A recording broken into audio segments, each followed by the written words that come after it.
In the beginning, God created the heavens and the earth. The earth was formless and empty, and darkness covered the abyss. And the Spirit of God hovered over the waters. God said, "Let there be light," and there was light. God saw that the light was good, and separated the light from the darkness. God called the light day, and the darkness he called night. And so the first day passed. Imagine a formless universe immersed in an infinite void. Suddenly, a powerful voice breaks the silence, and a bright light tears through the darkness, bringing the first dawn ever. God said, "Let there be an expanse between the waters to separate them."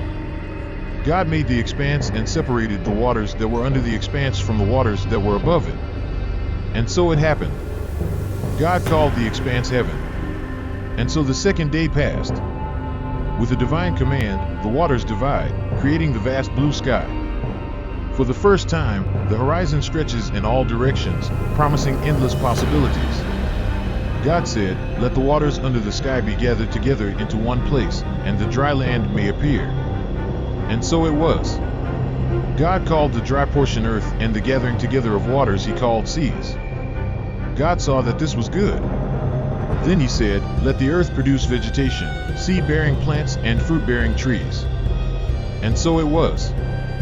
The land produced vegetation. And so the third day passed. The land emerges from the waters, giving birth to majestic mountains and fertile valleys. Seeds sprout, blossoming into a spectacle of colors and life, announcing the arrival of nature in its fullness. God said, "Let there be lights in the sky to separate the day from the night." God made two great lights, the greater to govern the day and the smaller to govern the night, and also the stars. God placed them in heaven to illuminate the earth, to rule the day and night, and to separate the light from the darkness. God saw that this was good. And so the fourth day passed. The sky lights up with two large lighthouses, the sun and the moon, while stars dot the night mantle. An eternal cycle of light and shadow begins, bringing rhythm and order to the world. God said, "Let the waters swarm with living creatures, and let birds fly above the earth under the sky." God created the great sea monsters and all the living creatures that move in the water according to their kinds, and all the birds according to their kinds. God saw that this was good. And so the fifth day passed. The waters are filled with creatures of all shapes and sizes, from small fish to immense leviathans. In the sky, birds perform aerial choreographies, celebrating their newfound freedom.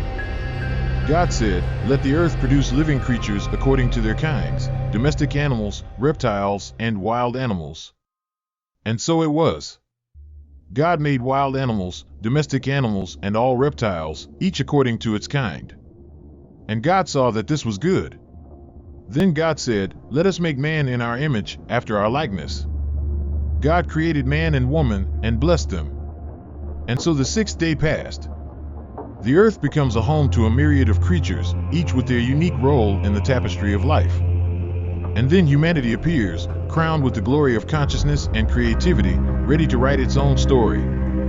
On the seventh day, God had finished the work he had done, and he rested from all his work.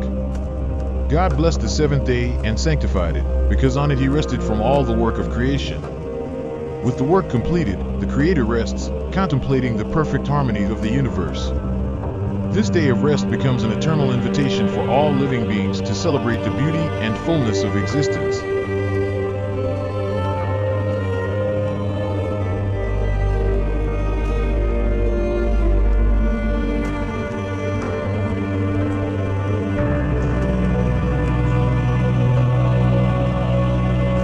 And so, after 6 days of unprecedented work, God beheld the universe in its stellar vastness and the earth, now teeming with life.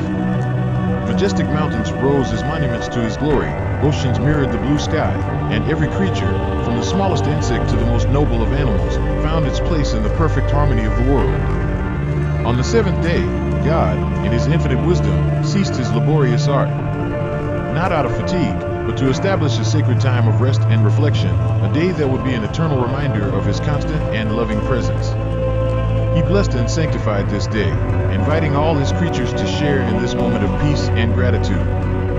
The story of creation, narrated in the sacred pages, is not just an echo of the past, but a timeless invitation to recognize the Creator's hand in every dawn, in every blooming flower, and in every new life that begins.